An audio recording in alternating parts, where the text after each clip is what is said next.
Well boys, Wayfinder will go in the early access really soon. So, today we have the ultimate guide for the classes and characters for the Wayfinder, unoriginal content.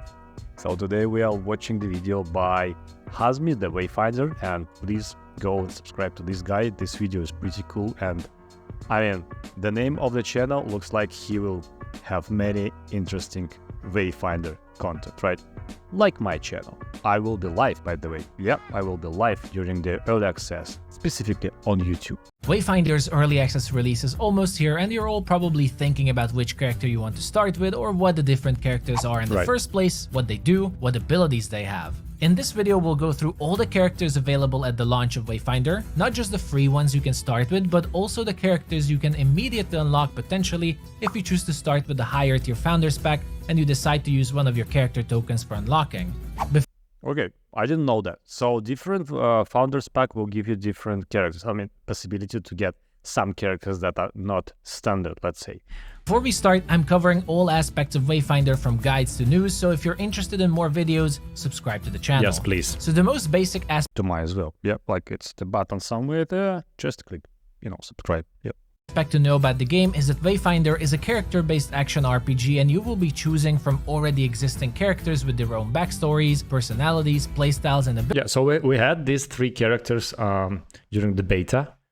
It's like tank, heal plus, it's something like engineer and the rogue. And as you unlock more of them, you can just choose whoever you want to play as, so it isn't a permanent choice. And you will also be able to test them in the tutorial at the beginning if you don't know who you want to choose. Characters in Wayfinder are currently split into three groups, so-called archetypes, Arcanists, Survivalists, and War Masters. And sticking to one of these archetypes will also have its own progression, so I would say it's a good idea to stick to one of them, but just know that it exists. Each character has 4 abilities in the passive, and while your abilities with the characters will be fixed and you can't mix them, what weapons you can play with is yeah, so basically you have different weapons, like 7 or 8 different types of the weapons, and you have 4 abilities. Each character have only 4 abilities.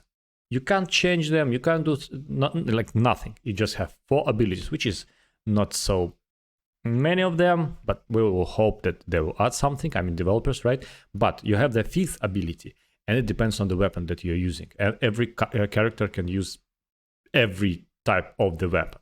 That's why you choose it, and the 5th skill will be with the weapon. And different types of the weapon also have different types of the, like you have shield and sword, and you have 3 types of shield and sword with different skills on them.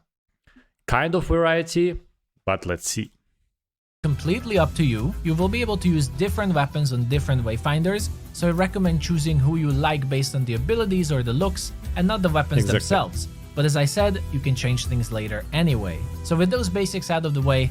Yeah, as I understand, like you can collect some materials or something, crafting materials, and craft other characters, possibly like other character slot. And during the beta, like people spend 30-40 hours of gameplay and they still can't do that. So it could be really tough. It's not like you just change your classes whatever you want. It will be tough to craft, so you need to choose the class at the beginning really cautious. You will play this for a long time and then you will change it. It's like with Warframe, the same stuff.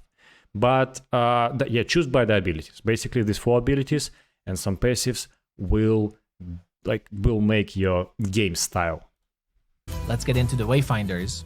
Okay. Starting with the 3 free options to start with, the first Wayfinder is Wingrave. Wingrave is a close combat specialist. Yeah, I get it. So most likely on the Founders pack, you will have like free slot to add other Wayfinder, this crafting material, right?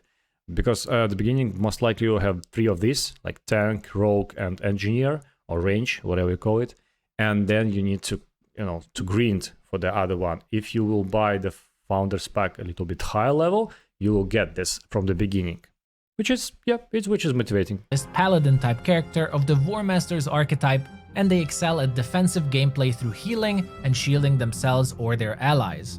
Wingrave's first ability is called Righteous Strike, which is a powerful slash of radiant light in front of him, which damages enemies and causes an explosion of healing energy that heals you or your allies. Righteous Strike's cooldown is also refreshed if Wingrave does a melee finisher.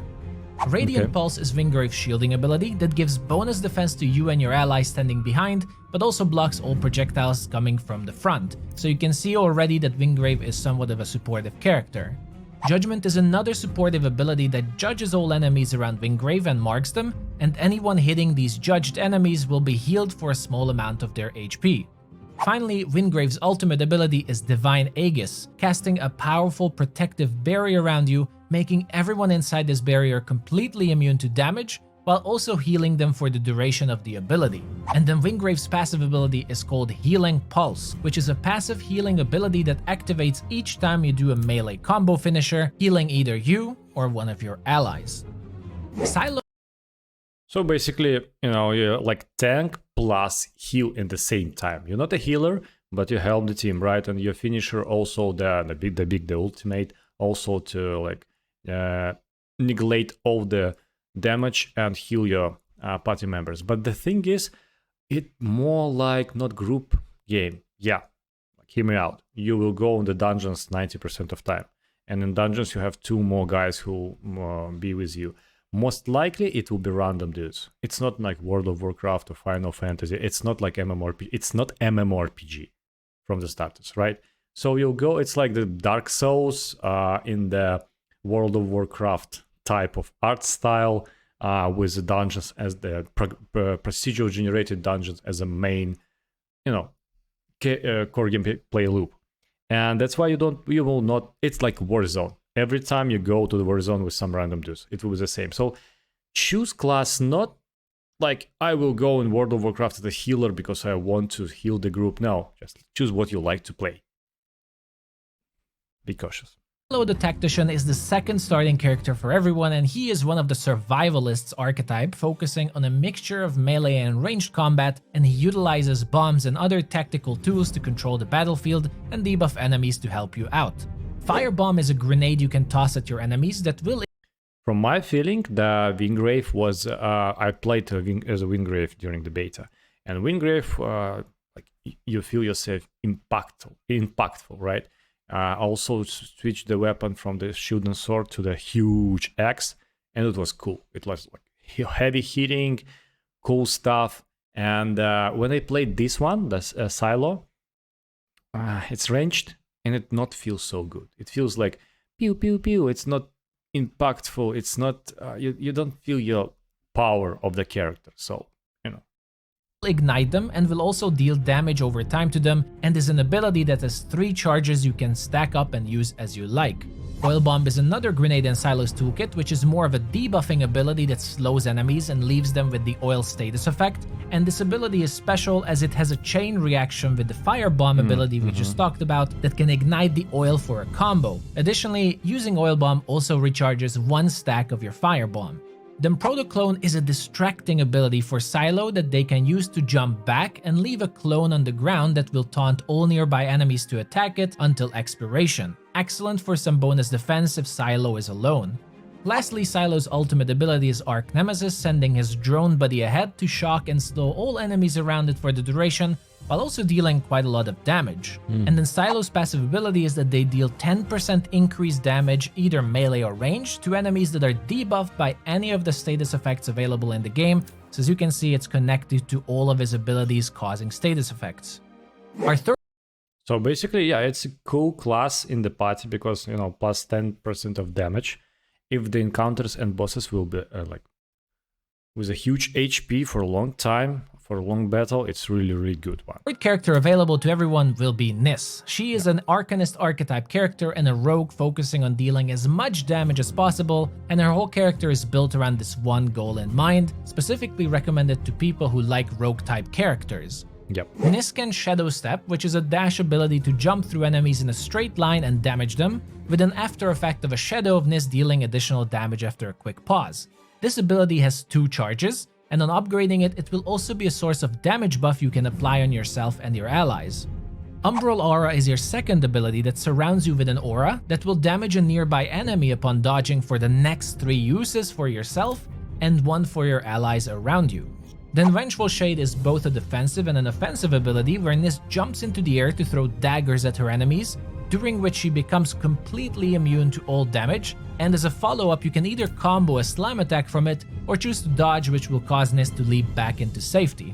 Her ultimate ability is called Gloom Shroud that connects everything together and allows her to use Shadow Step infinitely for 10 seconds, and upon upgrading this ability, it will also receive the effects of Umbral Aura to be even stronger, allowing Ness to use almost all of her abilities at the same time. And then the cream of the top is Ness's passive ability called Lingering Shadow, which gives her a stacking attack power buff each time she dodges, which she does a lot, making her playstyle very fast-paced and using a lot of abilities. That's what I'm talking about. I also played the SNEs, and you have to have the good PC, a good video cards, and good connection, because during the beta it was laggy and not so optimized. So it was fun to play by the rogue, but it was really difficult to play good because you need to move to do stuff, and hopefully they will optimize things. Our next character will require either a use of a character token from the Founders Pack or an exclusive unlock through the higher tiers to use them immediately. Exactly. Senja is another Warmaster archetype character, and that's what I like. I mean, not the lady itself, but yeah, that's cool. But the type of the gameplay, like it's a brawler, the huge ass sword with everything. Possibly one of the coolest characters so far in the game, with very unique mechanics of her taunting enemies like a tank and buffing her allies to become stronger. This time let's start with her passive ability called Crowd Favorite, which is a unique blue bar at the bottom of your screen that increases as Senja taunts enemies around her, and the bigger the bar, the stronger and more powerful she becomes. Her first ability is Gladiator Pummel, which is a gigantic punch against enemies, but this ability can be held for a short time, during which Senja performs a funny bonus taunt animation followed by a final punch. Holding down the ability is what causes the taunt animation and is one of the main ways to build up your crowd favorite blue bar. Gladiator Pummel has 3 charges you can use. Her second ability is Gain Favor, which is also the other ability that can build up your crowd favorite. This ability is a power-up that you can hold, charging Senja and taunting enemies around her, while also buffing all allies' weapon power and ability power for 10 seconds at the end. Those are the 2 abilities built around her unique mechanic, which I think are super fun and creative, so I can't wait to test it out myself. Then we have Lightning Grasp, basically a pull ability for Senja, and it will pull all enemies in front of her in a cone into close range, allowing her to attack them, giving her some more control and tanking on the battlefield. Then Grand Finale is her ultimate skill, taking the form of a lightning spear and flying towards enemies in front of her to deal massive amounts of damage, and executing Grand Finale will also fully fill your blue bar, your crowd favorite passive ability, charging Senja immediately to full power. Kairos is That's cool. Really like it. It's like tanky. You remember Terra, right? It was the class there with a huge two-handed weapon, and it was the same. Like you can do great damage, but you're also tanky, and I like it.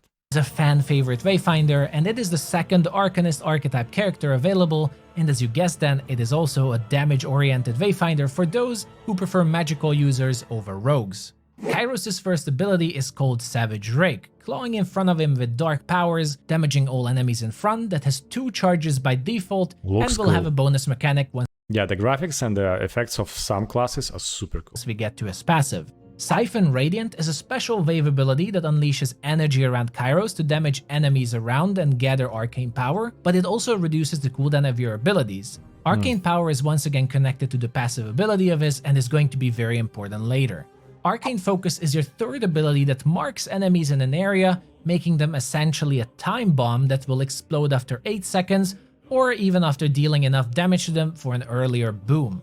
Finally, the ultimate ability of his is Hand of Reckoning, summoning a giant storm of dark magic to deal massive amounts of damage as it crushes down into the ground in an area in front of you. Now we finally arrive to Kairos' passive ability, Arcane Fragments, which allows Kairos to gather arcane power from their enemies through some of his abilities, and these arcane fragments can be exchanged for your first ability, Savage Rake, without using any of its 2 charges, so you can spam that ability for even more steady damage, and as you upgrade your abilities, it will have multiple effects and combos, making the ability even stronger. Kairos looks cool as well. I didn't know his abilities, and it looks like it's a rogue, but it's a mage. I mean, it's damage dealer, the huge one, but it's a mage, and you can collect stuff to spam the first ability. Looks pretty cool, actually. Then we arrived at the final character available at launch, Venomous, the Alchemist, a survivalist archetype Wayfinder specializing around using poison to deal a lot of damage to enemies and using that very same poison to heal allies around them. Let's start with her passive again, since it is an important core ability called Master of Venoms. Each time Venomous deals damage with their weapon, they will put a damage over time venom on the enemy that can stack up to 5 times. Okay. If Venomous attacks a target with 5 stacks again with their weapon, a poison cloud will spawn at the area, and this effect can only happen once every 5 seconds. Now their first ability is Transfusion, shooting a volley of poison needles, locking onto enemies and damaging them, and upon impact these needles also spawn healing orbs floating from the enemies, healing your allies as a healing overtime effect. That's the healer, right? That's the healer, cool. Effect based on the number of poison stacks on the enemy. So you will want to first poison your enemies and then use Transfusion.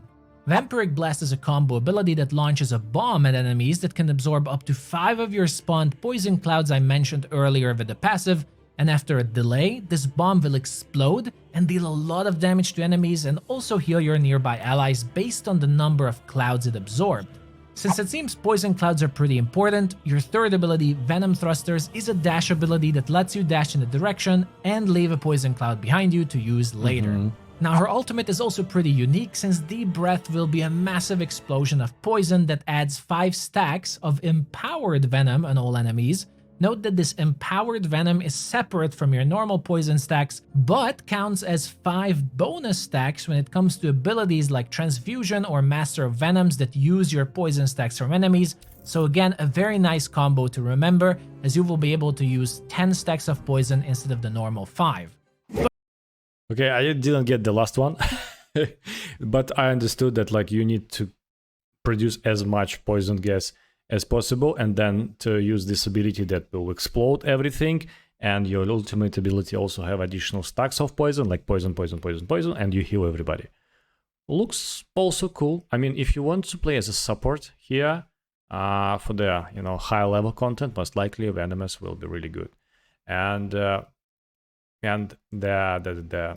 lady, with a huge sword, also like it. But those are all the classes available on the early access launch of Wayfinder. As I said, for the base packages it will be only Wingrave, Silo, and Ness, but all packages above will have a chance to use their character unlock tokens to instantly play any of these other characters in case that's what you want to do.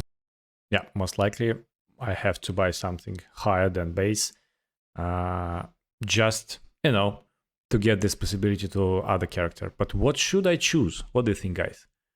Comment below. Comment what do you want to see? The gladiator lady, the Venomous, or the mage, this Kairos, or whatever it is. What do you think? Comment below. Because I really want to play 3 of them. I need to understand what is more preferable to you. These are just the basic introductions to Wayfinders. Of course, when the game will be out, I will go more in depth with all of them separately. But for now, that is all for this introduction video, everyone. Thank you for watching. Remember to like and subscribe if you enjoyed this video and it helped you. Have a wonderful day, and I'll see you all the next time. Yeah, it's a cool video. Like, you need to subscribe to this guy, right? He's doing really cool content. Let's check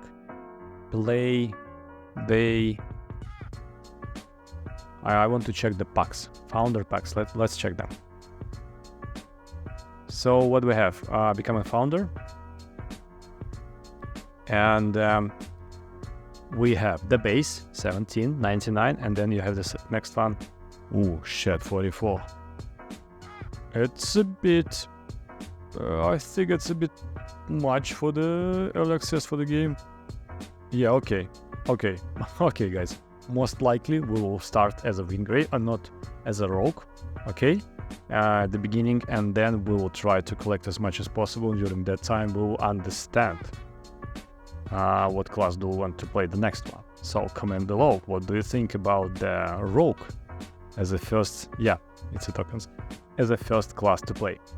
And I was happy to see you. It was great video. Thank you for this guy. Subscribe to my channel, subscribe obviously to his channel, and I'll see you on Wayfinder streams. Bye.